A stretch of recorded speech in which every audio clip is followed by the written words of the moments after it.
नमस्कार, good evening, शुभ संध्या। ओम श्री ब्रह्मानंदाय नमः। ओम श्री केशवानंदाय नमः। स्वागत है आप सभी लोगों का फेसबुक लाइव की इस पर चर्चा में, जहां हम लोग भारतीय इतिहास के बारे में चर्चा कर रहे हैं और लगभग काफ़ी समय हो चुका है। मुझे लगता है 20-25 से ज़्यादा सेशन हम लोग इतिहास के ऊपर कर चुके हैं। और जैसा कल हमने चर्चा की थी कि कुछ मध्यकाल में जो बिखरे बिखरे जो टॉपिक्स हैं उनकी भी हम लोग चर्चा करेंगे। आज उसी में से दो छोटे छोटे से टॉपिक्स हैं। एक मैंने जैसे कल आपसे कहा था कि सिखों का जो इतिहास है वो हमने नहीं किया था पूरा, वो हम करेंगे। और उसके अलावा कश्मीर का जो इतिहास है वो दोनों हमारे रह गए थे, उसकी हम चर्चा करेंगे। और उसके बाद आसाम का थोड़ा सा इतिहास और मराठों का इतिहास, ये हम लोग कंप्लीट करेंगे। तो मेडिवल इंडिया हमारा लगभग लगभग लगभग कंप्लीट हो जाएगा। कुछ जो टॉपिक छूटे रहेंगे इक्का दुक्का, वो आप लोग पढ़ सकते हैं अलग से भी। So welcome to all of you on Facebook live. और today we are going to discuss about the history of Kashmir. Kashmir की चर्चा आप लोगों ने दूसरे कारणों से सुनी होगी, but Kashmir is a very beautiful place on earth. और इसका जो हिस्ट्री है, कश्मीर का जो इतिहास है, that is very glorious from the ancient past. वहाँ से इसका इतिहास है, बहुत पुराना इतिहास है कश्मीर का। तो आज हम कश्मीर के बारे में देखेंगे, इसलिए देखेंगे क्योंकि कश्मीर के जो सत्ता है उस पर जब हम लोग जब एक चर्चा कर रहे थे कि कन्नौज को लेके जो एक लड़ाई हो रही थी बंगाल के पाल राजा और राजस्थान के गुर्जर प्रतिहार और दक्षिण के राष्ट्रकूटों के बीच में, उसी समय जो कश्मीर है वो लगभग इनसे स्वतंत्र बना रहा। और वहाँ बड़े बड़े अच्छे राजा हुए कश्मीर में, और 3 राजवंशों ने वहां पर सत्ताएं स्थापित की, जिसमें से एक वंश था कारकोट, दूसरा था उत्पल और तीसरा था लोहार वंश। ये 3 बहुत प्रसिद्ध जो है वंश वहां पर रहे, उसकी हम लोग चर्चा करेंगे। और आज के सेशन में जो लोग हमारे बीच जुड़ रहे हैं सभी का हम स्वागत करते हैं। मनीष लोधी राजपूत है, समर सिंह राजपूत, दूधनाथ लोधी जी, अनिश कुमार जी, राकेश लोधी जी, योगेश कुमार जी, चंदा मथुरिया, रोहित सिंह लोधी हरिओम राजपूत, उसके अलावा मंजू दयाल जी, राकेश लोधी जी, लोधी शैलेंद्र जी, अनार सिंह वर्मा जी, धर्मेंद्र सिंह हिंदुस्तानी जी, दिगंबर दयाल जी, लोधी पीके प्रेमी जी, नेत्रपाल सिंह जी, यशपाल सिंह राजपूत, ओम शरण सिंह जी, पूनम राजपूत, उसके अलावा श्रीमती कल्पना राजपूत, लोधी विपिन राजपूत, भारती राजपूत, डॉक्टर कुलदीप सिंह राजपूत, उसके अलावा अनु कुमार वर्मा, शिव सिंह आर राजपूत हमारे बीच में है, लोधी अखिलेश राजपूत, प्रदीप लोधी राजपूत, डॉक्टर सौरभ राजपूत, शिव मोहन सिंह लोधी जी, शिवम राजपूत, संजय राजपूत, लोधी लाला भैया सिंह जी, ज्ञानेंद्र सिंह राजपूत जी, लोधी अखिलेश राजपूत जी, नरेंद्र वर्मा जी, नीरज कुमार जी, प्रदीप लोधी राजपूत जी, मनीराम कारपेंटर जी, हेमलता लोधी जी, राजीव लोधी जी, संदेश राजपूत जी, गुड वर्क प्रदीप लोधी राजपूत, माखन सिंह लोधी जी, हेमलता जी, उसके अलावा माधुरी राजपूत, मनोज वर्मा जी, आकाश सिंह राजपूत, राजू, मोहन लोधी, तुलसीराम राजपूत, ओम प्रकाश राजपूत जी। ओम प्रकाश राजपूत जी का जन्म दिवस है। नियमित जो है लक्ष्य के सिपाही है और सामाजिक परिवर्तन के एक तरीके से योद्धा है ओम प्रकाश राजपूत जी कन्नौज से। उनको हम इस सेशन के माध्यम से जन्म दिवस की बधाई देते हैं।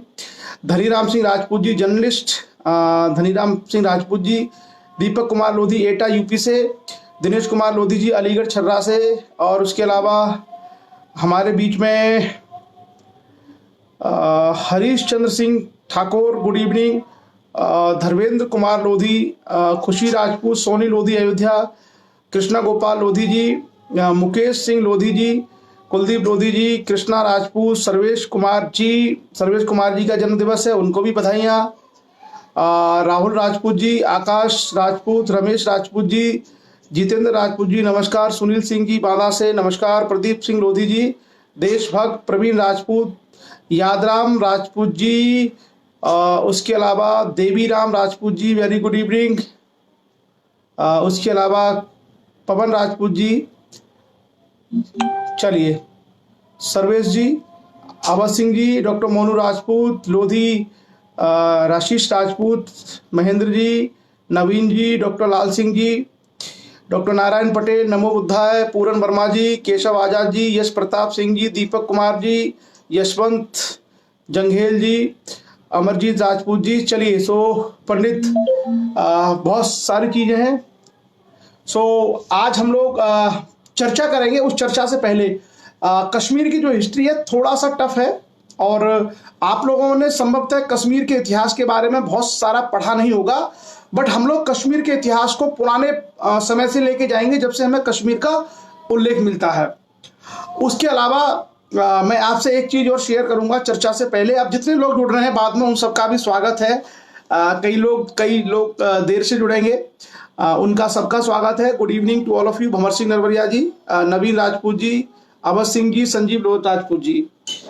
आज मैंने एक फेसबुक पर एक पोस्ट देखी थी। मैं नाम तो नहीं लूंगा, लेकिन मैं आपको बता रहा हूं कि शिक्षित होना और समझदार होने में कितना फर्क है। खाली अगर आप पढ़ लिख करके अगर आपको कोई डिग्री मिल जाती है तो इसका मतलब ये नहीं है कि आप समझदार हो गए, आप जानकार हो गए। हमारे एक मित्र हैं, जूनियर हैं मेरे काफ़ी, और मैं नाम उनका यहाँ पे नहीं लूँगा। उन्होंने आईआईटी रुड़की से पीएचडी किया है। आप समझते हैं आईआईटी कितनी बड़ी संस्था होती है। आईआईटी रुड़की से उन्होंने पीएचडी किया और एमटेक करने के बाद, और आजकल वो विदेश में किसी यूनिवर्सिटी में पढ़ाते हैं, भारत से बाहर। सो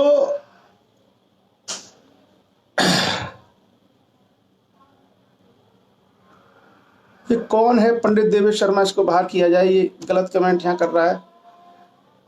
ब्लॉक पंडित देवेश शर्मा, ठीक। सो वो बाहर एक विदेश की यूनिवर्सिटी में पढ़ाते हैं, यूरोप में। और आज उन्होंने दो लोगों के बारे में कमेंट लिखा, दो पॉलिटिशियन के बारे में। एक पॉलिटिशियन के बारे में उनकी अच्छे कमेंट थे, और एक पॉलिटिशियन, दो भारत के दो बड़े पॉलिटिशियन के बारे में उन्होंने कमेंट लिखा। और उसमें एक बड़े राजनेता के लिए जिस तरह के शब्दों का प्रयोग किया, वो मैं आपके सामने यहाँ नहीं बोल सकता, लेकिन एक पढ़े लिखे आदमी से कभी ऐसी उम्मीद नहीं की जा सकती। और अगर वो सरकारी नौकरी में होते, सरकारी नौकरी में अगर वो चपरासी भी होते तो भी वो शब्द नहीं लिख सकते थे, क्योंकि वो भारत से बाहर हैं और किसी प्राइवेट यूनिवर्सिटी में पढ़ाते हैं, प्राइवेट नौकरी में हैं। ये मैं आपको मानसिकता बता रहा हूँ। ये एक मेंटेलिटी है लोगों की। मेरे जानने वाला लड़का है, वो मेरे से काफ़ी जूनियर है। अभी जस्ट 2 साल पहले पीएचडी करके वो रुड़की, आईआईटी रुड़की से गया है यूरोप में, और यूरोप में वो जॉब करता है, वहीं रहता है। उसके कमेंट को पढ़ के मुझे बड़ा आश्चर्य लगा कि कोई आदमी पीएचडी करने के बाद भी इतनी वाहियात चीज़ लिख सकता है। मैं आपके सामने उन शब्दों को बोल नहीं सकता जो शब्द उसने सोशल मीडिया पर लिखे। तो जैसा मैंने कहा ना कि पढ़ने का मतलब कभी ये नहीं है कि आप समझदार हो गए। पढ़ने का मतलब कभी भी ये नहीं है कि आपके अंदर समझदारी आ गई। लोगों को जो लगता है कि हमें डिग्रियां मिल गई, पीएचडी मिल गई, एमएससी कर ली, लेकिन अगर आप पूर्वाग्रह से ग्रसित हैं, अगर आपके अंदर निरपेक्ष भाव पैदा नहीं हुआ, आपकी मानसिकता अगर दूषित है, धर्म के आधार पे, किसी राजनीतिक पार्टी या दल के आधार पे, या किसी भी कारण से अगर आपकी मानसिकता में पूर्वाग्रह आ गए, तो आप जो है पढ़ाई लिखाई के नाम पर आपके पास डिग्री है, लेकिन आप मनुष्य नहीं है। क्योंकि अच्छी शिक्षा हम लोगों को निष्पक्ष भाव सिखाती है, सही को सही, गलत को गलत कहना हमें सिखाती है।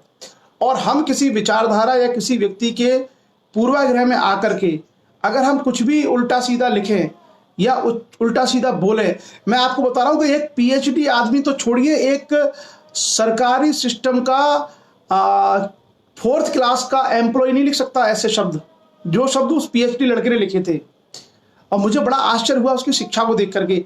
हम लोग तो छोटे से किसी विश्वविद्यालय से पीएचडी करना चाहते हैं, उसने आईआईटी रुड़की से पीएचडी किया और लाखों का उसका पैकेज है, लेकिन उसकी भाषा और शीर्ष किसी राजनेता के लिए जो उसने शब्द बोले, आप कभी कल्पना में भी इस तरह के शब्द नहीं बोल सकते। तो ये जो एजुकेशन है, जिस शिक्षा से हम पीएचडी एमएससी करके चले जाते हैं और वहाँ लोगों के प्रति सम्मान नहीं है हमारे मन में, या हम किसी विचारधारा और पूर्वग्रह से इतने ग्रसित हैं कि हम किसी का भी के लिए मर्यादा भूल जाते हैं। ये एक बहुत बड़ी समस्या होती है शिक्षा के साथ साथ। तो हमने कहा ना कि शिक्षित होने के अलावा लोगों को समझदार बनना बहुत जरूरी है।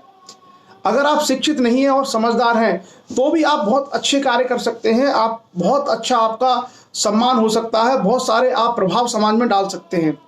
लेकिन अगर आप शिक्षित हो गए, शिक्षित मतलब क्वालिफिकेशन, अगर आपने एमए, एमएससी, पीएचडी कर लिया और उसके बाद भी आप वही जाहिल वाली लैंग्वेज लिखते हैं और वही एक तरीके से पूर्वाग्रह पर आधारित अगर आपकी सोच है और उसी तरह की आप अपनी पोस्ट के माध्यम से समाज में वैमनस्य फैलाने का कार्य करते हैं, तो मुझे लगता है कि आपको अपनी जो पढ़ाई लिखाई है उसका पुनर्मूल्यांकन करना चाहिए कि मैंने पीएचडी क्यों की, मैंने एमएससी क्यों की, मेरे पढ़ने का क्या क्या निहितार्थ था। तो ये एक बहुत बड़ी समस्या विद इन द सोसाइटी रही है, बहुत सारे समाजों के अंदर ये समस्या रही है। तो आप सभी लोग इन सब चीज़ों का मुझे उम्मीद है ध्यान रखेंगे। हालांकि मैंने कमेंट करके उसको नहीं कहा, नहीं तो उसे हो सकता है अपमानित होना पड़ता, लेकिन इस तरह की जो चीज़ें हैं कम से कम पढ़े लिखे वर्ग के द्वारा नहीं होनी चाहिए। आप हाईली क्वालिफाइड हो, आपने पीजी किया, पीएचडी किया, उसके बाद आप जो है इस तरह के शब्दों का प्रयोग, और मैं ये कह रहा हूँ कि आप किसी को नहीं लाइक करते, किसी पॉलिटिशियन को, लेकिन उसका मतलब ये नहीं है कि आप उसके लिए इस तरह के असंसदीय और अस्वीकार, सामाजिक परिवेश में जो अस्वीकार जो शब्द हैं उनका प्रयोग करो। बहरहाल एक छोटा सा ये मैंने ऑब्जर्वेशन किया आज, और मुझे उम्मीद है कम से कम हमारे सेशन में सहभागिता करने वाले और बाकी सभी लोग इन चीज़ों का संज्ञान लेंगे, इनका ध्यान रखेंगे। हम चाहे कम पढ़ पाएँ, हमारी पढ़ाई लिखाई भले ही कम हो पाए, लेकिन हमारी पढ़ाई लिखाई सार्थक होनी चाहिए। हमारी भाषा की मर्यादा, हमारा तटस्थ भाव, हमारी संवैधानिक सूझबूझ, ये बहुत जरूरी है हमारे लिए। इसी के कारण से हमारा व्यक्तित्व बनता है, इसी के कारण से हमारा पर्सनैलिटी डेवलपमेंट होता है और हम समाज में या राष्ट्र में कोई अपना योगदान दे पाते हैं। कई बार लोगों को लगता है कि हम लोग पढ़ाई लिखाई कर लिए, हमने तो पीएचडी कर ली, हमने ये डिग्री ले ली, तो उसके बाद आप नौकरी करके अपना जीवन यापन कर रहे हैं। आपको मान लीजिए अगर 10 लाख का पैकेज मिल भी रहा है, तो उस 10 लाख के पैकेज में आप अपने लिए कमा रहे हैं ना, आप अपने आराम से यूरोप में या कहीं भी रह रहे हैं, आप अपना घर बनवा लेंगे, लेकिन आपकी उस पढ़ाई लिखाई का क्या लाभ कोई समाज को मिलता है? या आपकी पढ़ाई लिखाई से क्या समाज के बाकी लोगों के जीवन में कोई महत्वपूर्ण बदलाव या कोई अच्छी चीज़ें हुई हैं? नहीं हुई है। तो आपकी पढ़ाई लिखाई आपकी व्यक्तिगत चीज़ हो गई, उसका कोई मतलब, कोई मूल्य रह नहीं गया। सो चलिए, स्वागत है आप सभी लोगों का, और हम लोग आरंभ करेंगे। पहले कश्मीर का इतिहास देखेंगे और कश्मीर के बाद सिखों का इतिहास देखेंगे। दोनों ही टॉपिक महत्वपूर्ण हैं और कल ही मैंने आपको बता दिया था। तो सबसे पहले हम कश्मीर के ऊपर बात करते हैं। हम लोग जब मौर्य काल का इतिहास बता रहे थे तो उस समय मैंने आपसे चर्चा की थी कि हमने एक डिस्कशन किया था कि कश्मीर में जो श्रीनगर है उसकी स्थापना सम्राट अशोक ने करवाई थी, जो मौर्य वंश का राजा था। तो सबसे पहले हम आते हैं कश्मीर के इतिहास की जानकारी का सबसे जो प्रमाणिक स्रोत है वो है 12वीं शताब्दी में लिखा गया एक ग्रंथ जिसका नाम है राजतरंगिणी। जो कुछ कुछ तथ्य मैं आपको बताते जाऊं वो आप लोग याद रखिएगा। कश्मीर के इतिहास की जानकारी का सबसे बड़ा स्रोत है, उसका नाम है राजतरंगिणी। और कश्मीर में एक कवि और साहित्यकार हुए हैं, लेखक, जिनका नाम था कल्हण। कल्हण ने 12वीं शताब्दी में इस पुस्तक की रचना की है, राजतरंगिणी। और भारत में जितना साहित्य उपलब्ध है उस सारे साहित्य में राजतरंगिणी से बढ़िया इतिहास की जानकारी कहीं नहीं मिलती है। राजतरंगिणी में 3 वंशों के बारे में तो बड़ी विधिवत जानकारी है, जैसे कारकोट, उत्पल और लोहार। एक एक वंश के राजा के बारे में जानकारी है, किसका काल किस समय तक था, किस राजा ने क्या काम किए। तो राजतरंगिणी के माध्यम से हम लोग कश्मीर के इतिहास के बारे में जानकारी कर सकते हैं। उसके अलावा एक और ग्रंथ है जिसका नाम है नीलम पुराण। तो जो नीलम पुराण है, नीलम पुराण भी कश्मीर के इतिहास के बारे में हमें जानकारी का एक स्रोत है जो जानकारी देता है। उसके अलावा समकालीन जो राजा आए और उनके समय जो लेखक आए, उन लेखकों ने अपने अपने माध्यम से कश्मीर के बारे में जानकारियां लिखी कि यहाँ पर ये राजा थे, यहाँ पर इस तरह की व्यवस्थाएं थी। तो सबसे पहले हम कश्मीर के बारे में आते हैं। और जैसा आपको पता होगा कि कश्मीर पहले सम्राट अशोक के साम्राज्य का हिस्सा था। उसके बाद आपको पता होगा कि जो कुषाण राजा कनिष्क था, कनिष्क के साम्राज्य का हिस्सा था। कनिष्क के काल में चौथी बौद्ध संगीति हुई थी। कहां पर? कश्मीर के कुंडल वन में। आप लोग याद करिए, कश्मीर के कुंडल वन में चौथी बौद्ध संगीति का आयोजन किया गया था, जिसके अध्यक्ष थे वसुमित्र। हम लोगों ने चर्चा की थी जब हम मौर्य सम्राट अशोक से पहले चर्चा कर रहे थे बौद्ध धर्म के बारे में। तो जो चौथी बौद्ध संगीत है, फोर्थ इंटरनेशनल बुद्धिस्ट काउंसिल, ये हुई थी कश्मीर में। और उस समय पूरे भारत का राजा था कुषाण वंश का कनिष्क, और कनिष्क के ही शासनकाल में ये हुई थी कश्मीर में, और ये पूरा का पूरा कुषाणों के आधिपत्य में था। तो जैसा मैंने कहा, मौर्य साम्राज्य का हिस्सा रहा कश्मीर, कनिष्क का हिस्सा रहा, और कनिष्क के बाद जो चंद्रगुप्त विक्रमादित्य था, उज्जैन और पटना का राजा, उसके शासन काल तक यानी गुप्त काल तक कश्मीर उसका हिस्सा रहा। लेकिन उसके बाद आपने देखा होगा कि भारत में राजनीतिक विखंडन का एक दौर शुरू हुआ, और छोटे छोटे राजा और शक्तियां आए। केवल एक बड़ा राजा मिलता है हमें, हर्षवर्धन। बाकी सब छोटे छोटे राज्य, छोटी छोटी शक्तियां हमें भारत के इतिहास में दिखाई पड़ती हैं। इसी क्रम में जब गुप्तों की बात, भारत में अलग अलग जगह पर छोटे छोटे राज्यों का निर्माण होना शुरू हुआ, उसी समय हम लोग देखते हैं कि कश्मीर में भी अलग अलग वंशों की जानकारी हमें मिलती है। अगर हम पहले जाएं बहुत पुराने इतिहास तक, तो कश्मीर में ऋषि परंपरा, त्रिखा शाखा और सूफी, ये तीनों मिलती है। तीनों का संगम है कश्मीर में, ऋषि परंपरा, त्रिखा शाखा एवं सूफी शाखा का। अगर कश्मीर के इतिहास के बारे में हम बात करें तो ऋषि कश्यप, आपने नाम सुना होगा, ऋषि कश्यप। ऋषि कश्यप के नाम से इसका नाम कश्मीर पड़ा, ऐसा कहा जाता है कि ऋषि कश्यप के नाम से इसका नाम कश्मीर पड़ा। और इस कश्मीर की जानकारी का सबसे ऑथेंटिक और प्रमाणिक स्रोत है हमारे सामने राजतरंगिणी। और राजतरंगिणी में हम लोगों को 3 राजवंशों के बारे में जानकारी मिलती है। पहला राजवंश है कश्मीर में सबसे प्राचीन राजवंश, जिसका नाम है कारकोट वंश। उसके बाद है उत्पल वंश, और उसके बाद है लोहार वंश। ये सारे हिंदू वंश हैं, ये सारे हिंदू राजा थे। और बाद में चल करके यहाँ पर मुस्लिम राज्य आया, करीब करीब 13वीं शताब्दी के या 14वीं शताब्दी के आसपास, और आगे चल करके मुगलों का प्रभाव इस पर स्थापित हो गया। लेकिन मुगल कभी भी पूरी तरीके से इसको जीत नहीं पाए। तो अब हम एक एक करके चर्चा करेंगे कि ये जो कारकोट वंश है, और जो आपको अगर कभी कंफ्यूजन हो तो आप इसको ऐसे याद रखेंगे, कश्मीर के तीनों राजवंश कुल KUL, कि कश्मीर में कुल 3 वंश हुए। कश्मीर में कुल 3 वंश हुए। कुल मतलब KUL, के मतलब कारकोट वंश, U मतलब उत्पल वंश, और L मतलब लोहार वंश। तो हमेशा आपको याद रहेगा कि कश्मीर में किस वंश का शासन पहले था, किसका उसके बाद में था। तो एक कोड आप याद रखिए, कश्मीर में कुल 3 वंश हुए हैं। कश्मीर के अंदर कुल 3 वंश है। कुल मतलब कु, कारकोट, U, उत्पल, L, लोहार वंश। क्लियर? तो सबसे पहला जो कश्मीर का वंश है उसका नाम है कारकोट वंश। और कारकोट वंश के बारे में जानकारी मिलती है कि लगभग 627 ईस्वी में एक राजा था दुर्लभ वर्धन, इसने कारकोट वंश की स्थापना की थी। मतलब एक व्यक्ति था दुर्लभ वर्धन, इसने कश्मीर में कारकोट वंश की स्थापना की थी 627 में। आपको याद होगा कि ये वही समय है जब कन्नौज पर हर्षवर्धन राज्य करता है। हर्षवर्धन का जो शासनकाल है वो है 606 से लेके 647 ईस्वी। तो जब हर्षवर्धन कन्नौज का यानी उत्तर भारत का राजा है, उसी समय कश्मीर में एक नए वंश की, हिंदू वंश की शुरुआत हो रही है दुर्लभ वर्धन के द्वारा। और दुर्लभ वर्धन ने जो वंश बनाया उसका नाम था कारकोट वंश। इसमें कई सारे बड़े प्रसिद्ध राजा हुए, जैसे चंद्रापीड़, तारापीड़, और सबसे ज्यादा प्रसिद्ध राजा था ललितादित्य मुक्तापीड़। ललितादित्य मुक्तापीड़ जो कश्मीर के इतिहास के सबसे प्रसिद्ध राजाओं में से एक है। इसके सिक्के बांदा से मिले हैं।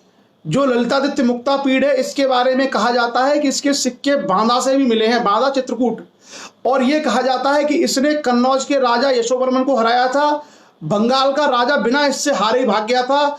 और यह तक कहा जाता है इसके विषय में कि ललितादित्य मुक्तापीड़ ने दक्षिण तक चढ़ाई की थी।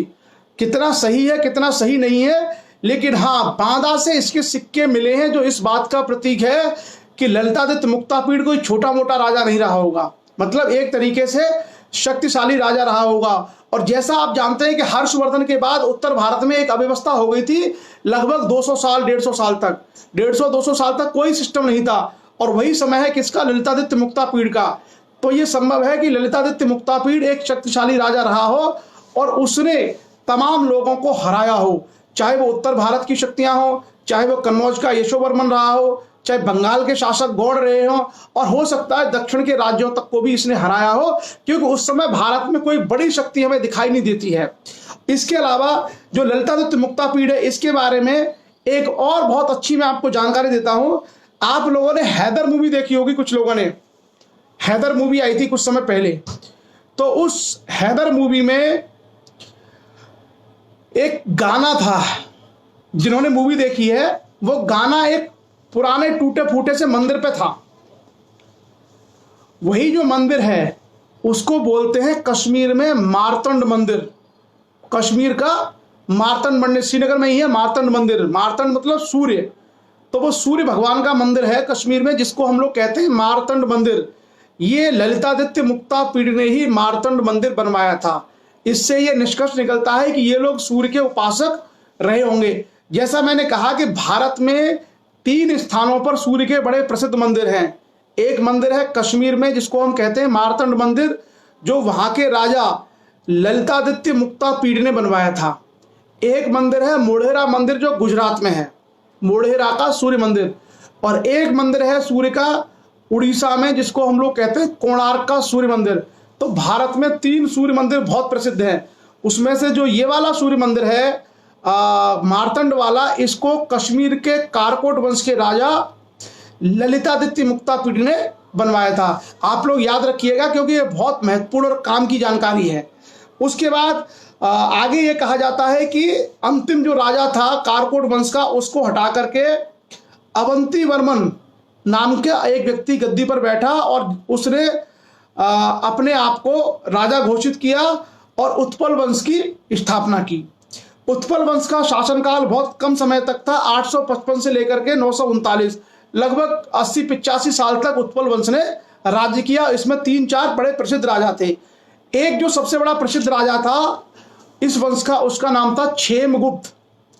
उत्पल वंश का मशहूर राजा था क्षेमगुप्त, और क्षेमगुप्त ने लोहार वंश की राजकुमारी दिद्दा से विवाह किया था। क्षेमगुप्त जो उत्पल वंश का राजा था, उसने लोहार वंश की राजकुमारी दिद्दा से विवाह किया था। और क्षेमगुप्त का शासन में ज्यादा इंटरेस्ट नहीं था, तो 50 साल तक एक तरीके से रानी दिद्दा ने ही कश्मीर पर शासन किया।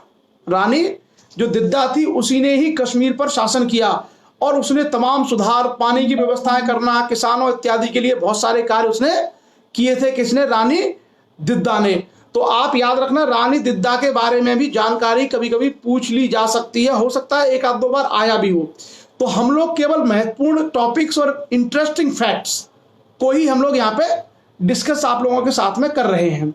उसके बाद अंतिम जो राजा था वो उसकी मृत्यु के बाद वहां पर संग्राम राज नाम के एक व्यक्ति ने एक नए वंश की स्थापना की, जिसको हम इतिहास में कहते हैं लोहार वंश। और ये लोहार वंश की स्थापना 939 में हुई, जब उत्पल वंश की समाप्ति हो गई। और लगभग 1155 तक, यानी 939 से 1155, यानी 200 साल से भी अधिक समय तक लोहार वंश ने कश्मीर पर राज्य किया। और लोहार वंश में कई सारे राजा हुए। उनमें से एक बड़ा प्रसिद्ध राजा था जिसका नाम था राजा हर्ष। कन्नौज वाला हर्षवर्धन नहीं, हर्ष कश्मीर का हर्ष। जो हर्ष था वो बड़ा मतलब निष्ठुर टाइप का था, मतलब कोई भी कर लगा देना या कुछ भी इस तरह के कदम उठा लेना, ये उसकी आदत थी। इसलिए भारत के इतिहास में इसे कश्मीर का नीरो कहा जाता है। मतलब जनता के कष्ट बढ़ाना, कभी जनता अगर कोई परेशानी में है तो ये उत्सव मनाता था।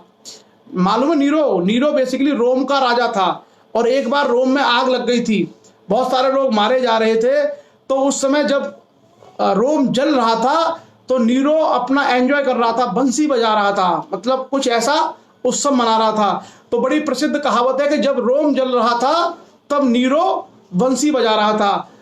तो नीरो जो था रोम का शासक, वो निष्ठुर शासक था, लोगों को मरने देता था और खुद एंजॉय करता था। उसी तरीके से बिल्कुल हर्ष था कश्मीर का। जनता के ऊपर अत्याचार करना, टैक्स बढ़ा देना और खुद एंजॉय करना, ये उसकी प्रवृत्ति थी। इसलिए भारत के इतिहास में हर्ष को कश्मीर का नीरो कहा गया है। ये मैंने बड़ी इंटरेस्टिंग आपको जानकारी दी है, और ये आप लोग थोड़ा सा ऐसी ऐसी चीजों को समझते रहिएगा।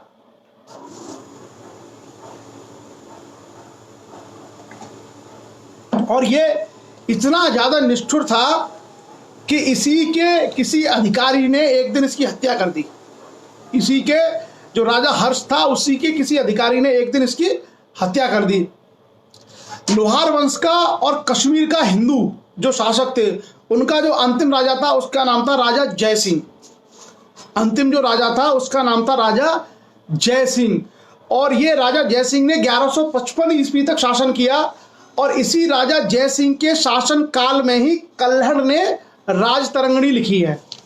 जो अंतिम राजा था कश्मीर का, जिसका नाम था राजा जय सिंह, जो लोहार वंश का राजा था, उसका शासनकाल 1155 ईस्वी तक रहा।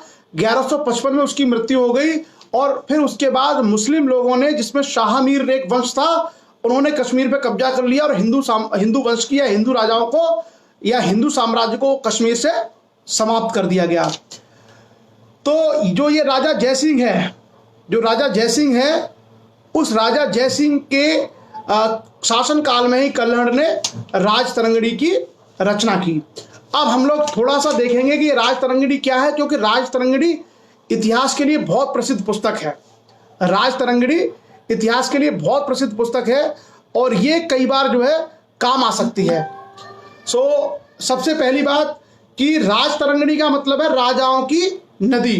राजतरंगिणी का मतलब है राजाओं की नदी, यानी जिसमें राजाओं के बारे में जानकारी है। जैसे नदियां होती है, वैसे ही इसमें राजाओं के बारे में जानकारी है कि कौन कौन राजा किस किस समय पर हुए।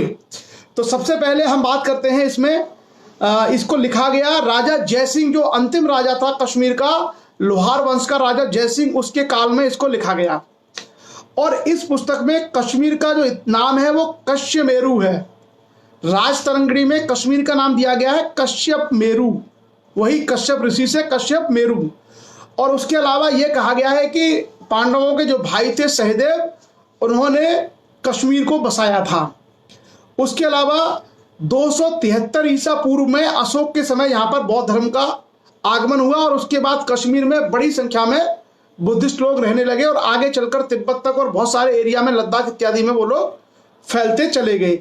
जो राजतरंगिणी जो किताब है, उसमें कुल मिलाकर के 8 तरंग हैं। एक तरीके से कह सकते हैं आप 8 अलग अलग अध्याय। इन 8 अध्याय में कुल 8000 श्लोक हैं। जो मैं बता रहा हूं बड़े काम की चीज है, ये कभी भी आपसे पूछी जा सकती है, कभी भी काम आ सकती है। तो जो राजतरंगिणी पुस्तक है, इस पुस्तक में कुल मिलाकर के 8 तरंगे हैं, और 8 तरंगों में 8000 श्लोक है, 8000 श्लोक है। इसका पहले से लेके जो तीसरा श्लोक है, पहले से लेके जो तीसरी तरंग है, पहली जो 3 तरंग है, तरंग 1, तरंग 2, तरंग 3, प्राचीन इतिहास के बारे में जानकारी देती है, जिसमें पौराणिक इतिहास भी है और अशोक, कुषाण इत्यादि के बारे में भी वर्णन मिलता है। उसके बाद इसकी जो तरंगिणी नंबर 4, 5, 6 है, उसमें कारकोट और उत्पल वंश की जानकारी है। यानी 4, 5, 6, पहली 3 में प्राचीन, उसके बाद अगली 3 में कारकोट और उत्पल वंश की जानकारी है, और लास्ट की जो 2 तरंगे हैं, तरंग नंबर 7 और 8, 7th और 8, इसमें हमें लोहार वंश की जानकारी मिलती है। और लोहार वंश के बारे में विवरण ज्यादा विस्तृत इसलिए है क्योंकि लोहार वंश के राजा संग्राम जय सिंह का कौन था, ये एक तरीके से दरबारी था कल्हड़, जिसने राजतरंगिणी लिखी। आगे चल करके कश्मीर में मुस्लिम शाही मीर वंश ने कब्जा कर लिया, और उसमें बहुत सारे राजा हुए, लेकिन उसमें एक राजा का नाम हम लोग याद रखेंगे, जिसकी मैंने चर्चा की थी 1423 से लेके 1474 तक, जिसका नाम था जैनुल आबदीन। और जैनुल आबदीन जो था शाही मीर वंश का, उसको कश्मीर का अकबर भी कहा जाता है। वो बड़ा दानी किस्म का था, वो प्रजा के साथ धर्म के आधार पर भेदभाव नहीं करता था, सभी के कल्याण के लिए और जो कश्मीर की उन्नति के लिए उसने बहुत सारे कार्य कराए। इसलिए जैनुल आबदीन को कश्मीर का अकबर कहा जाता है। और हमने आज सुबह भूगोल के सेशन में चर्चा की थी डल झील के बारे में। डल झील डल झील के बारे में शायद, उसने जैना लंका एक आइलैंड बनवाया था, जैना लंका करके एक द्वीप बनवाया था। तो ये उसके शासन की एक बहुत बड़ी उपलब्धि रही। और उसके बाद शाही मीर के बाद धीरे धीरे करके जब मुगल भारत में आए, मुगलों ने अपनी सत्ता को मजबूत किया, तो एक तरीके से ये सारा का सारा मुगलों के अधीन चला गया आगे चल करके अकबर के शासनकाल में। तो ये पूरा का पूरा कश्मीर का इतिहास है। बाद में चल करके कश्मीर जो है सिख राज्य का हिस्सा बन गया था, और सिख राजा रणजीत सिंह का उस पर कब्जा था। और जब भारत आजाद हो रहा था तो उस समय राजा हरि सिंह जो है कश्मीर के राजा थे। उसकी चर्चा हम लोग मॉडर्न इंडिया में करेंगे कि आगे चल करके कश्मीर का इतिहास किस तरीके से हुआ। क्लियर? अब हम लोग चर्चा करते हैं आगे सिख धर्म के बारे में। तो हमने कहा कि मध्यकालीन भारत में जो कुछ कुछ इंपॉर्टेंट चीजें जो हमारी छूट गई थी फुटकर में, उनको हम लोग कवर कर रहे हैं। और उसी में से सिखों के बारे में हम लोगों को पढ़ना है कि सिख कौन थे और सिखों का भारत के इतिहास में क्या योगदान है।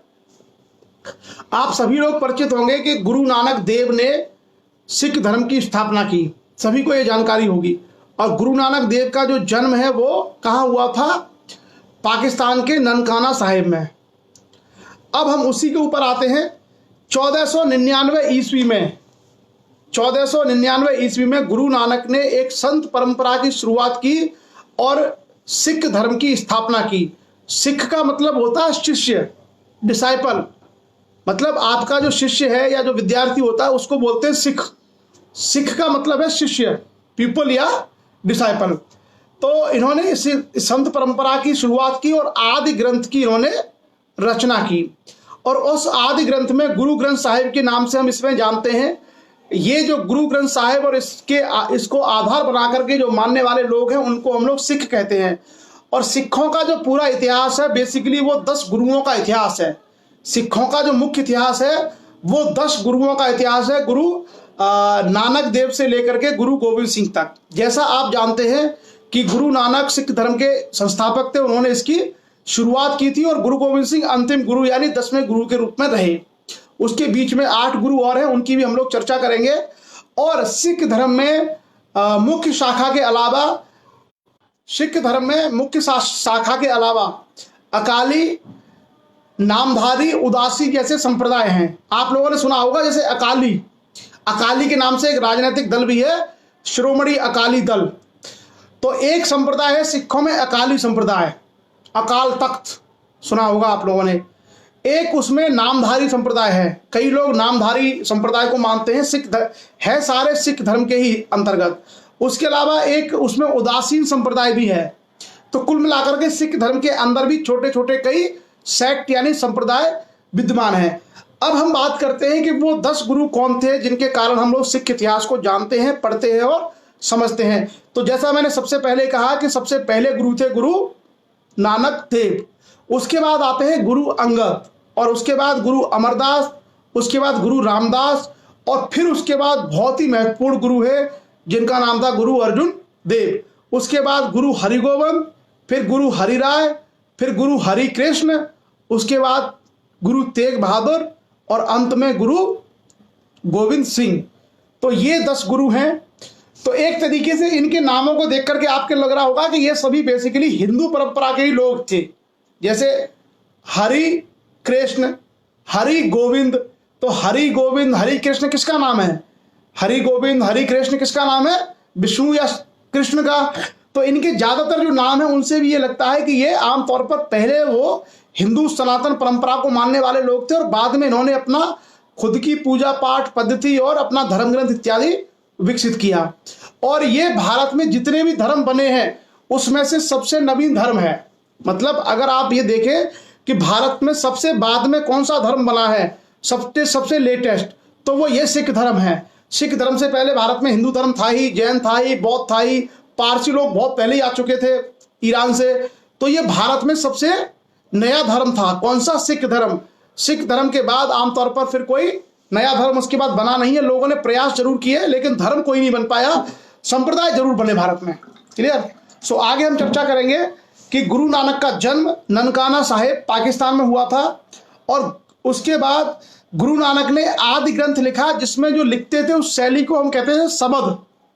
उन्होंने सबद उसमें लिखे हैं। और आप लोगों ने जिसको भी साहित्य में इंटरेस्ट होगा उसमें आपने देखा होगा साखी, सबद, रमैनी, ये कबीर, सूरदास, गुरु नानक, ये सब इस काल के जो लोग थे, रैदास, ये इसी तरीके से चीज़ों को लिखते थे। कैसे? कोई साखियाँ लिखता था, कोई सबद लिखता था, कोई रमैनी लिखता था। इस तरह की मतलब एक तरह की साहित्य में ये शैली होती है जिसके माध्यम से हम दोहा, चौपाई, साखी, सबद, रमैनी ये सब लिखते हैं। क्लियर? और गुरु नानक देव ने उस समय जो पुजारी थे, उस पुजारियों द्वारा जो एक तरह का शोषण था और जो ज्ञान के बारे में गलत चीजें फैलाते थे, उसके विरोध में जाकर के उन्होंने अपनी विचारधारा और अपना धर्म विकसित किया था। गुरु नानक का एक बहुत प्रसिद्ध जो है एक शब्द है जो मैं आपके सामने पढ़ रहा हूं। जिनको समझ में आ जाए वो समझ जाइएगा, जिसको समझ में ना आए वो उसको आप इंटरनेट से पढ़िएगा, आपको समझ में आ जाएगा किस तरीके से बहुत तार्किक और तीखे ढंग से गुरु नानक ने प्रहार किया था। तो गुरु नानक देव ने क्या लिखा था? गुरु नानक देव ने आदि ग्रंथ में एक शब्द लिखा है कि पंडित बाचे पोथियां, पंडित बाचे पोथियां ना बूझे विचार, आने को मत दे चाल ही है माउआ झाका बामरू, कहनी झूठी जग भवे रही रहनी सबहु सुसारू। ये थोड़ा सा वहाँ की भाषा मिक्स है। और ये जो हमारा एक भक्ति आंदोलन था, आप लोगों ने भक्ति आंदोलन सुना होगा कि भारत में इस दौर में जब गुरु नानक देव का दौर है तो एक भक्त संतों की परंपरा शुरू हुई, जैसे सूरदास, कबीर, रैदास, गुरु नानक, तुलसी। ये भक्ति काल की परंपरा भी भारत में है। और उसी भक्ति काल की परंपरा से निकल के गुरु नानक ने अपनी चीजों को ज्यादा बेहतर तरीके से प्रस्तुत किया, इसलिए वो सार्थक रूप से एक धर्म के रूप में स्थापित होने में सफल रहे। आगे हम देखते हैं गुरु अर्जुन देव जो पांचवें गुरु थे। गुरु अर्जुन देव पांचवें गुरु थे। उन्होंने ही आदि ग्रंथ यानी जिसको हम लोग गुरु ग्रंथ साहिब कहते हैं उसका संकलन किया, उसका संपादन किया। और पहले जो आदि ग्रंथ था उसमें केवल 5 ही गुरुओं की वाणियां थी। गुरु नानक, गुरु अंगद, गुरु रामदास, गुरु अमरदास, गुरु रामदास और गुरु अर्जुन देव। केवल 5 ही संतों की उसमें, 5 ही सिख गुरुओं की उसमें वाणियां थी। जो अंतिम गुरु थे गुरु गोविंद सिंह, उन्होंने अपने पिता तेग बहादुर, गुरु तेग बहादुर की वाणी को भी उसमें शामिल किया और फिर अंतिम रूप से उसका संपादन किया। तो आज की डेट में जो गुरु ग्रंथ साहिब है या जिसको हम लोग आदि ग्रंथ कहते हैं, उसमें केवल 10 में से 6 ही गुरुओं की वाणियां हैं। पहले 5 गुरु यानी गुरु नानक, गुरु अंगद, गुरु अमरदास, गुरु रामदास, गुरु अर्जुन देव और छठे हैं गुरु तेग बहादुर। केवल 6 गुरुओं की वाणियां ही इसमें मिलती हैं। लेकिन इसके अलावा जो गुरु ग्रंथ साहिब है, इसमें इन गुरुओं की वाणियों के अलावा 15 संत और 14 अन्य विचारकों के विचार भी इसमें हैं। और सबसे ज्यादा जो विचार है गुरु ग्रंथ साहिब में, मालूम है आपको किसके हैं? गुरु ग्रंथ साहिब में सबसे ज्यादा विचार हैं कबीर के। जो गुरु ग्रंथ साहिब है उसमें जब गुरु गोविंद जी ने इसको संकलित किया सब लोगों ने, तो सबसे गुरु अर्जुन देव ने, तो इसमें सबसे ज्यादा विचारों को जोड़ा गया है वो कबीर के विचार हैं। और इसमें कुल मिलाकर के मैं आपको संख्या भी बता सकता हूं। इसमें जिन जिन लोगों के विचार हैं गुरु गोविंद साहिब में, जिनके दोहे या जिनकी जो शब्द है, उसमें गुरु नानक, गुरु अंगद, गुरु अमरदास, गुरु रामदास, गुरु अर्जुन देव और गुरु तेग बहादुर, ये 6 सिख गुरु हैं। उसके बाद शेख फरीद, ये मुस्लिम जो है भक्ति संत थे, शेख फरीद। उसके अलावा जयदेव, ये भी भक्ति संत थे। उसके अलावा त्रिलोचन, सधना, नामदेव का आपने नाम सुना होगा, संत नामदेव और तुकाराम, ये महाराष्ट्र की भक्ति परंपरा के संत थे, संत नामदेव और संत तुकाराम। उसके अलावा वेणी रामानंद कबीर के गुरु थे, रामानंद के भी इसमें वो हैं। उसके अलावा कबीर रविदास जिनको हम रैदास कहते हैं, वो भी पंजाब के रहने वाले भक्ति परंपरा के संत कवि थे। उसके अलावा पीपा, सेठा, धन्ना, भीकन, परमानंद और सूरदास के भी इसमें विचार शामिल हैं। और सबसे ज्यादा कबीर जी का इसमें विवरण है। तो कुल मिलाकर के जितनी चीजें हैं उसमें मैं आपको बताऊं, 578 में से करीब करीब 540 तो अकेले कबीर के हैं उसमें। जो बाहर के जो लोगों को, बाहर के जो विचारक हैं, जिनके विचारों को उसमें शामिल किया गया था, उसमें सबसे ज्यादा कबीर की वाणियां इसमें शामिल हैं। किसमें? गुरु ग्रंथ साहिब में। तो ये कहीं ना कहीं दर्शाता है गुरु ग्रंथ साहिब में कि जो कबीर की जो वाणी है, या शेख फरीद की वाणियां हैं, या जयदेव हैं, त्रिलोचन है, सदना है, यानी किसी भी धर्म को मानने वाले, किसी भी परंपरा को मानने वाले सभी लोगों की वाणियों को गुरु ग्रंथ साहिब में स्थान देने का मतलब है कि सिख गुरुओं ने बहुत व्यापक हृदय से सभी लोगों को उसमें स्वीकार किया, सभी तरह के विचारों को उसमें स्वीकार किया। तो एक तरीके से हम कह सकते हैं कि एक समावेशी उनकी सोच थी, इंक्लूसिव, जो आपस में सभी के सम्मान पर, सभी के विचारों का आदर करते हुए चलने वाली उनकी सोच थी। ये जानकारी हमें गुरु ग्रंथ साहिब की वाणियों को पढ़ के पता चलती है। तो बहुत व्यापक दृष्टिकोण हमें इन लोगों का मिलता है। इसलिए आपने देखा होगा कि सभी जो लोग थे वो शामिल हुए सिख धर्म में। जो लोग, जिन लोगों ने सिख धर्म अपनाया, आप देखना उसमें कौन लोग थे? किसान भी थे उसमें, नाई भी थे उसमें सब लोग थे। सिख धर्म में जाने वाले सभी लोग थे। क्लियर? अब हम आगे बढ़ते हैं और आगे चर्चा करते हैं। एक जो बड़ी बड़ी चीजें हैं महत्वपूर्ण, उसमें सिख धर्म में गुरु गोविंद सिंह ने कहा कि कोई पुजारी नहीं होगा, कोई पुजारी और पुरोहित नहीं होगा। तो एक बड़ा सुधारात्मक काम किया था गुरु गोविंद सिंह ने कि उन्होंने किसी भी व्यक्ति को मतलब उसमें पुजारी या पुरोहित स्वीकार नहीं किया था। इसलिए आज भी आप गुरुद्वारे में जाएंगे तो गुरुद्वारे में जाकर के आपको खाना मिलेगा, लेकिन आपको देना कुछ नहीं है। आपको पूजा पाठ है, किसी चीज के लिए कोई दान नहीं देना है। तो उनकी जो परंपरा थी वो मानव सेवा पर थी। जैसे आज भी अगर भूखे हैं आप चले जाइए तो गुरुद्वारे के लंगर से माध्यम से आपको खाना मिलेगा। तो वो जो सारी की सारी चीजें थी, वो सारी चीजें मानवता की सेवा के लिए, मानवता के कल्याण के लिए उसमें शामिल थी। इसलिए आपने देखा होगा कि जब भी विपत्ति आती है, जब भी कोई संकट आता है, कोई मुश्किल आती है, तो आपको सिख धर्म खास करके गुरुद्वारे बहुत सारी जगह पर लंगर चलाते मिलेंगे। क्योंकि गुरुओं ने जो है वो जो शिक्षा दी थी, गुरुओं की शिक्षा में ये शामिल था कि हमको मानवता का कल्याण करना है, मानवता की सेवा करनी है। और वो सेवा हम लोग जिस रूप में कर सकें, चाहे किसी विचार को, किसी पंथ को, किसी भी चीज को मानने वाले लोग क्यों ना हो।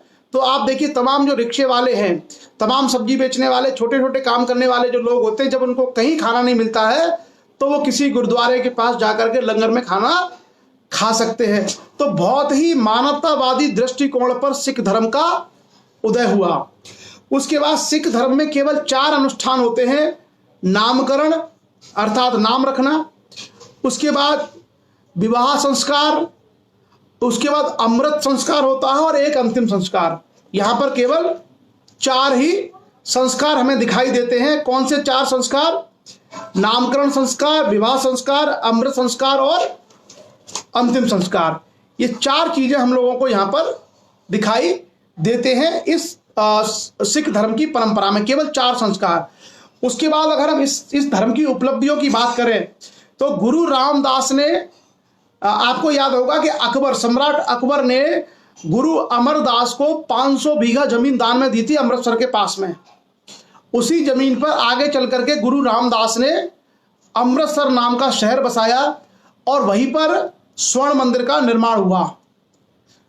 उसके बाद हम आगे बढ़ते हैं। गुरु अर्जुन देव ने आदि ग्रंथ का संकलन किया, यानी जो गुरु ग्रंथ साहिब है उसका संकलन किया। और अकबर का जो बेटा था जहांगीर, उसके साथ में गुरु अर्जुन देव के संबंध बढ़िया नहीं रहे और टकराव हुआ। और उस टकराव में जहांगीर ने अर्जुन देव को मरवा दिया। जो मुगल बादशाह था जहांगीर, उसने अर्जुन देव को मरवा दिया, उनकी हत्या करवा दी थी। उसके बाद जो गुरु हरगोविंद थे, गुरु हरगोविंद ने सिखों को सैनिक संगठन के रूप में बदलना आरंभ किया। और जो 9वें गुरु थे इनके, गुरु तेग बहादुर, जो 10वें गुरु गोविंद सिंह के पिताजी थे, जो 9वें गुरु थे गुरु तेग बहादुर, इनकी औरंगजेब ने चांदनी चौक दिल्ली में सिर कटा के हत्या करवा दी थी। तो 2 सिख गुरुओं की हत्या हुई, गुरु अर्जुन देव और गुरु तेग बहादुर।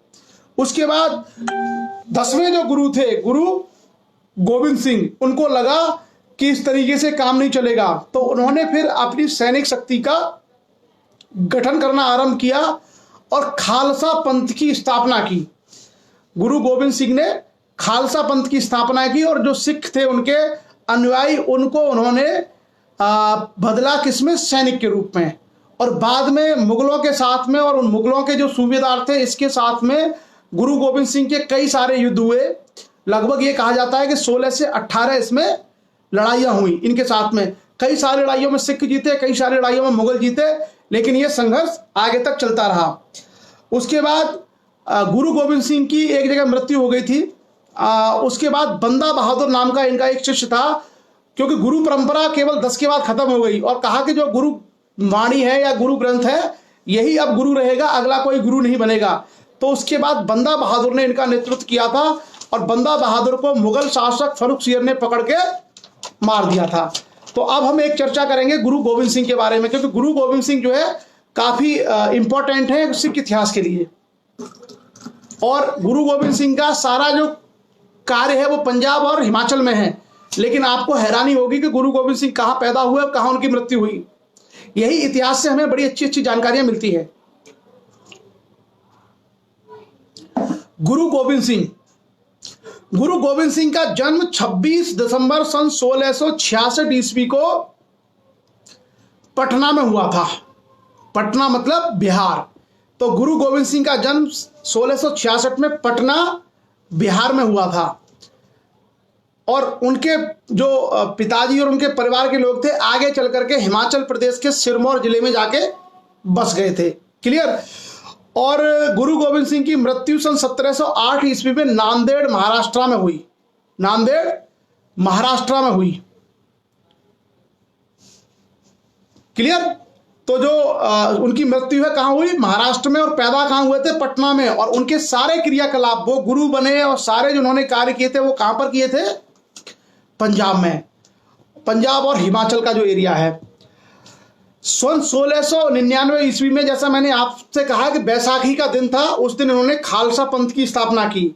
और खालसा पंथ में इन्होंने ये कहा कि जो लोग खालसा में आकर के सिख धर्म की रक्षा करेंगे वो उनको पंचम का, 5 प्रकार के जो है उन्होंने कहा कि वो आपको पहनना पड़ेगा। कड़ा हाथ में हर जो है सिख एक कड़ा पहनता है। उसके अलावा कृपाण रखता है, कड़ा, कृपाण, कंघी रखता है एक, कच्छा और केश, बाल। तो ये जो चीजें हैं वो उन्होंने जो है गुरु गोविंद सिंह ने शुरू करी पंचम का की, कि केश, कृपाण, कंघा, कड़ा और कच्छा, ये 5 चीजें जो है खालसा के वो धारण करेंगे और वो धर्म की रक्षा के लिए लड़ेंगे। तो कुल मिलाकर के ये कहा जाता है कि गुरु गोविंद सिंह ने मुगलों के साथ 14 बार लड़ाइयाँ लड़ी, मुगल या उनके सरदारों के खिलाफ। और जैसा मैंने कहा कि औरंगजेब ने कहा था गुरु तेग बहादुर से कि तुम जो है इस्लाम स्वीकार कर लो, तो उन्होंने स्वीकार नहीं किया था। तो गुरु तेग बहादुर को चांदनी चौक में औरंगजेब ने मरवा दिया था। लेकिन गुरु गोविंद सिंह ने अपनी लड़ाई जारी रखी और गुरु गोविंद सिंह ने पूरी की पूरी खालसा की सेना बना डाली। और उस सेना के माध्यम से ये हमारे साथ सरदार मंजीत सिंह जी हैं, इन्होंने कहा है पंज काकर। वही हम मंजीत सिंह जी, हम इनको पंच का बोलते हैं कि 5 चीजें जो है उनको धारण करनी होती थी और उसको एक तरीके से पवित्र प्रतीक के रूप में लिया जाता था। हाथ में कड़ा होना, केश होना, कच्छा होना, कंघा रखना साथ में और कृपाण रखना। बाद में एक बार शायद आपको पता होगा कि भारत के न्यायालय में यह मामला गया कि सिख लोग जो कृपाण पहनते हैं क्या ये हथियार नहीं है और इसकी परमिशन नहीं दी जानी चाहिए। तो उसके बाद इस विषय पर हाई कोर्ट ने अपना निर्णय लिया और उसमें कहा कि नहीं, ये धार्मिक संस्कार का प्रतीक है, इसलिए कृपाण रखना एक तरीके से धार्मिक संस्कार है, इसको नहीं अलग किया जा सकता। तो वहां हम देखते हैं कि इसको अलाउ किया गया और आज भी जो है ये सारी चीजें परमिसिबल हैं, सारी चीजें ग्रहण की जाती हैं और उनको लेकर के कोई विषय नहीं है। क्लियर। उसके बाद हम कहते हैं कि जो प्रमुख लड़ाइयां गुरु गोविंद सिंह ने लड़ी थी उनमें से एक लड़ाई थी 1676 में, ये 10वें गुरु बने, नादौन की लड़ाई। क्योंकि हम लोग पूरा डिटेल में नहीं जाएंगे क्योंकि भारत का इतिहास, विश्व का इतिहास बहुत बड़ा चैप्टर है। बोला बहुत बड़ा सब्जेक्ट है, तो हम केवल मेन चीजों की ही चर्चाएं यहां पर करेंगे। नादौन की लड़ाई और मंगानी की लड़ाई, ये दो बड़े युद्ध थे। और गुरु गोविंद सिंह के जो दो बेटे थे, जोरावर, चार बेटे थे बेसिकली, जोरावर सिंह और फतेह सिंह, और अजीत सिंह और जुझार सिंह। तो जुझार सिंह और अजीत सिंह की तो पहले ही मौत हो गई थी, और उनके जो दो बेटे थे गुरु गोविंद सिंह के, एक का नाम था जोरावर सिंह और एक का नाम था फतेह सिंह। इन दोनों को मुगलों ने जिंदा दीवार में चुनवा दिया था, लेकिन उन्होंने अपना धर्म नहीं बदला था। मतलब अपने धर्म की खातिर गुरु गोविंद सिंह ने अपने बेटों को जिंदा दीवार में चुनने दिया, लेकिन अपने धर्म के सम्मान के प्रति उन्होंने समझौता नहीं किया। और इसी कारण से भारत के इतिहास में गुरु गोविंद सिंह को पूर्ण पुरुष कहा जाता है। भारत के इतिहास में कुछ इतिहासकारों ने इनके लिए उपमा दी है पूर्ण पुरुष, यानी उस व्यक्ति ने जिसने अपना पूरा का पूरा परिवार अपने धर्म, अपनी संस्कृति के लिए दांव पर लगा दिया। इतना बड़ा त्याग गुरु गोविंद सिंह ने किया। और जैसा आपको पता होगा 1705 ईस्वी में मुक्तसर एक जगह है पंजाब में, वहां पर एक युद्ध हुआ, और उस युद्ध में मुक्तसर के युद्ध में सिखों ने मुगलों को बुरी तरीके से पराजित कर दिया, और एक तरीके से सिख राज्य की स्थापना का मार्ग प्रशस्त हो गया। हालांकि सिख राज्य बहुत बाद में जाके डेवलप होया, लेकिन यहां पर इस सिख राज्य की नींव एक तरीके से पड़ चुकी थी। 1707 ईस्वी में इसी दौरान औरंगजेब की मृत्यु हो गई। 1707 ईस्वी में इसी दौरान औरंगजेब की मृत्यु हो गई, और औरंगजेब की जब मृत्यु हुई तो उसके बाद बहादुर शाह प्रथम दिल्ली का बादशाह बना। तो जब बहादुर शाह प्रथम दिल्ली का बादशाह बना, तो गुरु गोविंद सिंह ने उसको सहयोग किया कि तुम्हारे बादशाह बनने में मैं तुम्हारा सहयोग करूंगा। बादशाह बनने के बाद बहादुर शाह प्रथम ने गुरु गोविंद सिंह का रिगार्ड किया, और गुरु गोविंद सिंह और बहादुर शाह के बीच में संबंध अच्छे हो गए, मधुर संबंध हो गए। लेकिन कुछ जो अफगान जो सरदार थे, पठान, उनको ये बात पसंद नहीं आई। उनको ये लगा कि कहीं ऐसा ना हो कि गुरु गोविंद सिंह बहादुर शाह के साथ मिलकर के हमारे जैसे सरदारों को, हमारे जैसे जो सरदार हैं, पठान सरदार हैं, उनको हटा दें, समाप्त कर दे।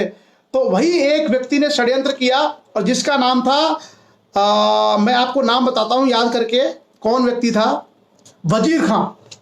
वजीर खां नाम का एक पठान था, और उसको शक हुआ कि गुरु गोविंद सिंह और बहादुर शाह प्रथम मिलकर के हमें हटा सकते हैं। तो उसने दो पठान लोगों को छोड़ दिया गुरु गोविंद सिंह के पीछे, और वो उनका पीछा करते रहे, और महाराष्ट्र के नांदेड़ में सन 1708 ईस्वी में उन्होंने धोखे से छुप करके उनके ऊपर हमला कर दिया, घात लगा के। और उस हमले में बुरी तरीके से गुरु गोविंद सिंह घायल हुए, और बाद में उसी के बाद गुरु गोविंद सिंह की मृत्यु हो गई। तो इस तरीके से अपने धर्म और उसकी अपने राज्य की रक्षा करते हुए पूरा का पूरा सिख इतिहास हमको दिखाई देता है। लेकिन गुरु गोविंद सिंह की मृत्यु के बाद भी मुगलों के आगे उन्होंने हथियार नहीं डाले, सिखों ने मुगलों के आगे हथियार नहीं डाले, और अब सिख एक लड़ाकू शक्ति के रूप में, एक राजनीतिक शक्ति के रूप में उभर के आए, और जिसका नेतृत्व किया बंदा बहादुर ने। बंदा बहादुर ने गुरु गोविंद सिंह के बाद लड़ाई को जारी रखा, लेकिन बंदा बहादुर को पकड़ लिया गया, और उस समय दिल्ली का बादशाह था फर्रुखसियर, और फर्रुखसियर ने बंदा बहादुर को मार डाला। तो कुल मिलाकर के 3 लोगों ने बड़ी कुर्बानियां दी, गुरु अर्जुन देव, गुरु तेग बहादुर, गुरु गोविंद सिंह। और चौथा जो व्यक्ति था वो गुरु नहीं था, लेकिन उसकी भी कुर्बानी बहुत बड़ी थी, वो था हमारा बाबा बंदा बहादुर। आपको बहुत सारे गुरुद्वारे मिल जाएंगे जिस पर लिखा होगा गुरुद्वारा बंदा बहादुर। तो बंदा बहादुर का भी सिख इतिहास में बहुत सम्मान पूर्वक नाम लिया जाता है।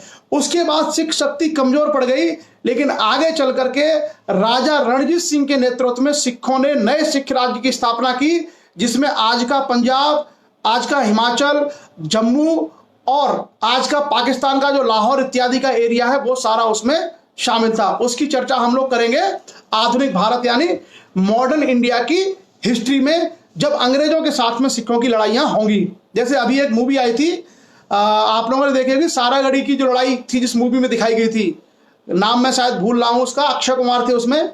सारागढ़ी की लड़ाई उस मूवी में दिखाई गई थी, और उसका गाना बड़ा प्रसिद्ध हुआ था, तेरी मिट्टी में मिल जावा। तो वो जो नया राज्य डेवलप होगा उसकी भी चर्चा हम लोग करेंगे मॉडर्न इंडिया में।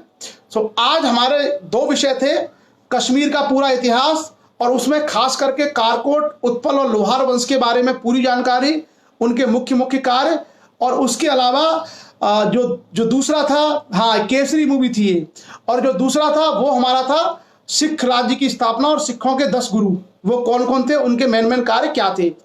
तो ये कुल मिलाकर के हमारे इतिहास के ऊपर चर्चा थी और मुझे लगता है दिए गए समय में हम लोगों ने अपना सेशन पूरा कर लिया कंप्लीट। कल हम लोग चर्चा करेंगे मराठा इतिहास के बारे में, खास करके शिवाजी, छत्रपति शिवाजी या वीर शिवाजी के बारे में हम चर्चा करेंगे कि किस तरीके से मराठा साम्राज्य की स्थापना हुई और किस तरीके से मराठाओं ने संघर्ष किया। मराठाओं का और सिखों का इतिहास देश की आज़ादी वाले समय तक चलेगा, मतलब एक तरीके से मॉडर्न इंडिया में भी ये लोग रहेंगे, क्योंकि भारत के मध्यकाल के अंतिम समय में है। भारत का जो मध्यकाल है उसके अंतिम समय में आकर के ये शक्तियां विकसित हो रही हैं और ये शक्तियां आगे चल करके कहाँ तक रहेंगी, ये शक्तियां रहेंगी हमारा जब तक आधुनिक काल में, जब तक अंग्रेजों से इनके युद्ध नहीं हो जाएंगे। सो चलिए, बहुत बहुत धन्यवाद मूवी बताने के लिए और इस सेशन में एक्टिव पार्टिसिपेट करने के लिए। हम लोग बहुत सारे फैक्ट ऐसे चुन चुन के ला रहे हैं, ऐसी ऐसी चीज़ें लेके आ रहे हैं जो विद्यार्थियों के लिए बहुत फायदा करेंगी। हम लोग 1 घंटा लगाते हैं, आप सब लोग 1 घंटा लगाते हैं। मेरा आप लोगों से केवल एक निवेदन है कि आप सभी लोग अगर इसको शेयर करेंगे तो ये जो हमारा सेशन है खास करके कश्मीर के इतिहास और सिखों के इतिहास के ऊपर, ये बहुत सारे विद्यार्थियों की हेल्प कर सकता है। अगर कोई स्टूडेंट इसको सुनेगा तो किसी भी कंपटीशन एग्जाम या प्रतियोगिक परीक्षाओं के लिए उस विद्यार्थी को काफी मदद मिल जाएगी। इतने सारे अगर उसको जानकारी होगी तो आराम से वो इसमें से पूछे गए जो सवाल हैं तो इन सवालों का आंसर वो आराम से दे सकता है। तो आप सभी लोग इसको विद्यार्थियों के हित में आप इसको शेयर करते रहिए ताकि सारी जानकारियां खास करके दूर दराज के गांव में रहने वाले बच्चों तक जरूर पहुंचें, ताकि उनका पढ़ाई में इंटरेस्ट भी डेवलप हो उन बच्चों का और वो बच्चे इन चीज़ों से सीखें। क्योंकि कई बार लोगों के पास रिसोर्सेज नहीं होते हैं, कई बार बहुत सारी चीज़ें लोगों के पास नहीं होती हैं। दिल्ली में जाके, इंदौर में जाके, इलाहाबाद में जाके बच्चे कोचिंग नहीं कर पाते। बहुत सारे हमारे गरीब बच्चे गाँव में ऐसे रहते हैं जो फीस नहीं दे सकते। तो ऐसे में क्यों ना हम ये सेशन उनके घर घर तक पहुँचाएँ, क्योंकि मोबाइल हर किसी के पास है, इंटरनेट भी हर किसी के पास लगभग आ ही गया है। तो अगर हम लोग एजुकेशन के सेमिनार्स, एजुकेशन के सेशन अगर इनको हम शेयर करते रहें तो निश्चित रूप से ये गांव के उन बच्चों तक भी पहुंच जाएंगे जो बेचारे फीस नहीं दे सकते। इसका मतलब ये नहीं है कि हम अपना कोई प्रचार प्रसार कर रहे हैं। हमारा एक मकसद सिर्फ ये है कि ये सारी शिक्षा की जानकारी उन वंचित लोगों को भी होनी चाहिए जिनके पास, बेचारों के पास फीस भरने के पैसे नहीं है, किताबें खरीदने के लिए या कोचिंग की फीस देने के लिए, या दिल्ली, इंदौर, बिलासपुर में या इलाहाबाद में कमरा लेके रहने के पैसे नहीं है।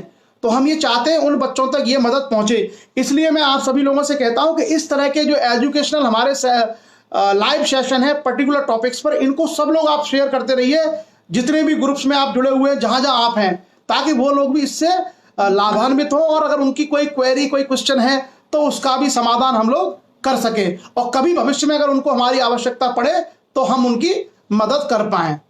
सो चलिए, आज का हमारा सेशन यहीं तक था। बहुत अच्छी सार्थक हमारी चर्चा हुई और आप लोगों ने कमेंट के माध्यम से बहुत अच्छी अच्छी चीज़ें यहाँ पे रखी। हम लोग इसी तरीके से निरंतर कार्य करते रहेंगे और नेक्स्ट कल हम लोग मराठाओं के बारे में चर्चा करेंगे। उससे पहले सुबह भारत की बची हुई जो झील है उसकी चर्चा करेंगे। तो हमारे सामने बहुत, देखिए, इतिहास भूगोल ऐसे सब्जेक्ट है, जिसको इतिहास भूगोल आता है उसको सब आता है। आमतौर पर यह कहा जाता है कि जिसको हिस्ट्री और ज्योग्राफी आती है उसको सब कुछ आता है, क्योंकि बेसिक जानकारी उसको हर चीज़ की हो जाती है। जो हिस्ट्री को पढ़ लेता है, जो ज्योग्राफी को पढ़ लेता है, उसको बेसिक जानकारी हो जाती है। और हमने आपको सबसे पहले क्या पढ़ाया? भारत का संविधान। संविधान ने आपको ये अधिकार दिया है कि हमको क्यों पढ़ना चाहिए, कैसे पढ़ना चाहिए, वो सारी जानकारी हम लोग पहले ही कर चुके हैं। तो चलिए, कल सुबह आपसे मिलते हैं भारत की झीलों के बारे में आगे की चर्चा के साथ ही। आज के सेशन को हम लोग यही विराम देंगे। आप सभी लोग इस चर्चा में जुड़े, उसके लिए आप सभी लोगों का बहुत बहुत धन्यवाद। Thank you. शुभ रात्रि। जय हिंद।